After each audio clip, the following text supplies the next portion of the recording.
The Clash, Episode 2, Mistakes, Barrels, and Gold. The noble's chest rises once, then it stops. The dim tavern light flickered over his pale face, reflecting faintly in the pool of ale that had spread beneath his chair.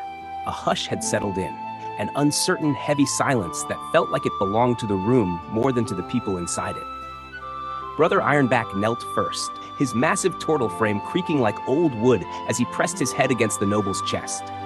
His brow furrowed. He couldn't tell. Maybe there was a heartbeat. Maybe it was just the echo of the tavern itself. Mr. Nobody was quieter than usual. His clawed hand slid into the noble's coat like smoke, practiced and deliberate. His fingers stopped. A card, smooth, warm, and thrumming like a caged ember. Intricate, fiery etchings ran across its face in a language that didn't exist. A soft red pulse seemed to draw his eyes deeper and deeper. He pocketed it. No one saw. The realization came like a cough through the group. "He's dead?" someone said. "Maybe the punch," another muttered, "or the fall." Gorgar grunted. Boarhead rolled his shoulders.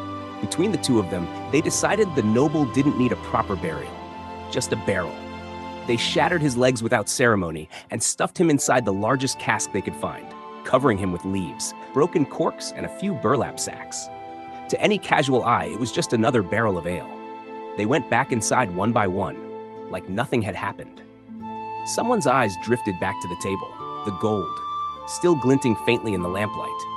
The first hand reached for it casually. The second followed less casually. The third turned it into a brawl. Chairs screeched, elbows jabbed, a dog pile formed. Mr. Nobody slipped away with a few extra coins tucked into his cloak, but the others weren't far behind.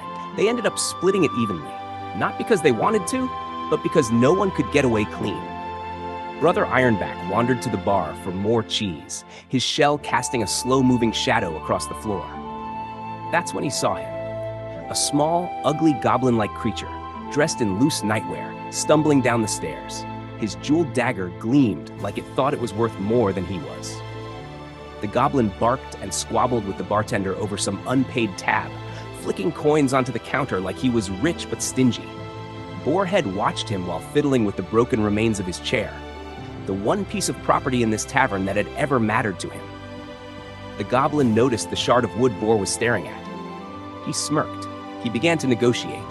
Boarhead played dumb. He was good at that. Meanwhile, the goblin drifted toward Brother Ironback. He spoke his name, knew where he was from, knew the way of the spine. The turtle stiffened. His father's name fell from the goblin's mouth like a practiced dagger.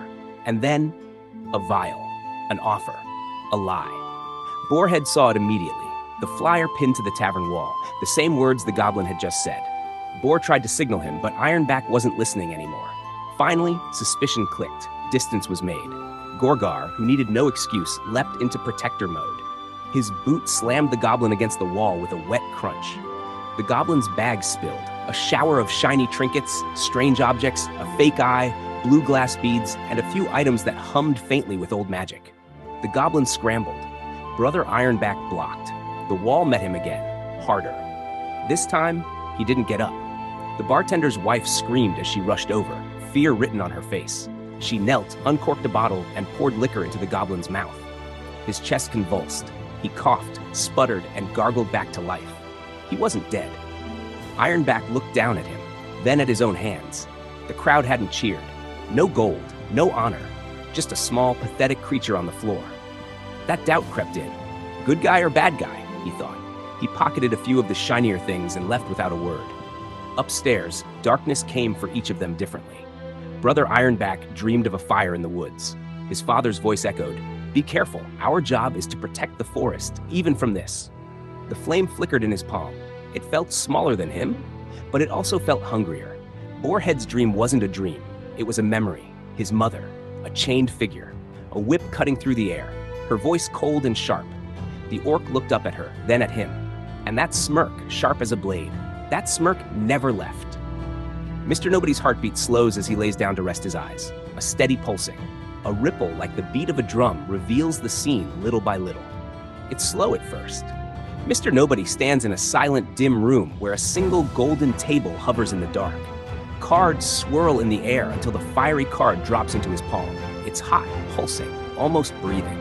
The world continues to ripple outward, but the pulses begin to quicken. His heartbeat follows, matching the rhythm, rising with a growing unease. A small woman stands outside a burning building. A familiar, massive shadow with a muscular frame and a large head turned slightly. He looks weakened. He falls to the ground. The pounding grows faster. Mr. Nobody realizes the pulsing is his own heartbeat. Other silhouettes lean closer, faceless but familiar in their shapes. The card grows hotter. His fingertips begin to blur. He wakes with the taste of iron and smoke on his tongue. Bogart tries to close his eyes, but the comfort of the bed keeps him awake. He crawls over to a leaky, wet corner and slowly fades. The air tastes like blueberries and thunder. Bogart stands on a lily pad, but when he looks down, it's his own face, smiling up and whispering, "You're late." Bullywug, with long, stretched limbs, hops through the spinning sky, croaking in reverse. A small lizard wearing tiny goggles runs across the air, salutes him, then bursts into green, glowing bubbles. Two brothers appear, 12 feet tall and upside down, their laughter rippling through the water instead of sound. His tongue launches on its own, wrapping around a floating crown made of frog eyes, pulling him through a free fall that's somehow going upward. The throne of reeds opens like a mouth. Champion, crown, croak. His brothers chant in harmony as everything explodes into glowing bubbles. Gorgar, with no remorse, sleeps like a baby. He is standing in an endless white room with nothing to hit. A very dull thud sound echoes, over and over, like a heartbeat wrapped in stone. A crack appears in the wall. A single bone fist pushes through, then another, then hundreds. They start swinging at him in slow motion, and he swings back, hitting everything. Every punch he throws makes the room smaller. The walls are folding inward like paper. The sound changes. It's no longer bone. It's breathing. A small shape creeps in the corner. A familiar goblin with a crooked grin. It stretches wider than it should be. It reaches toward his mouth and prees it open.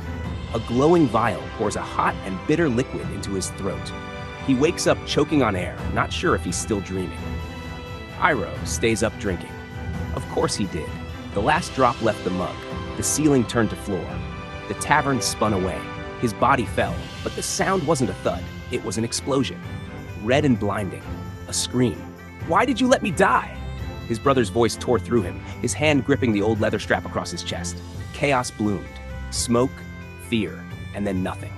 Just the sound of a mug hitting the floor. But instead of fear and remorse, a dark peace.